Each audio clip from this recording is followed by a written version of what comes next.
Well, I think it's with the tragedy that's going on in Flint. It's just, it's a tragedy.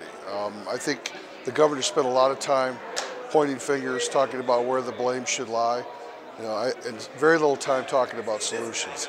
It's taken, if we follow his timeline, it's taken him 4 months to really have any visible action to try and solve this issue. This disaster is going to continue. With emergency managers in place, you can't run local government like a business, as a corporation. The people deserve better than that. The same emergency manager that was in Flint that made this decision is now running the Detroit Public Schools. To me, that's a recipe for disaster.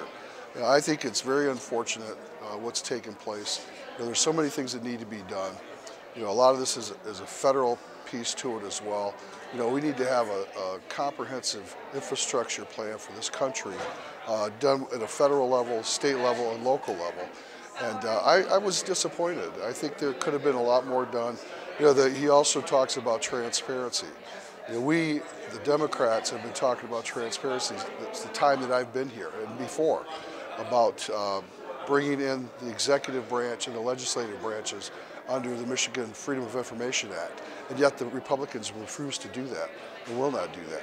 The governor, if he truly is remorseful, truly sorry, he said he was going to give his emails out. Well, what emails are those? They should be all of his administration's emails. They need to be transparent. That would go a long ways in making this disaster more palatable, a better situation. But I don't see that happening. As far as money-wise, as far as the monies that he's talking about to try and make this right, this Republican legislature, I find it really hard to believe that they're going to support that. They continue to gut our education. Our funding for our public schools are still lower than they've been. For our higher education is still lower than they've been.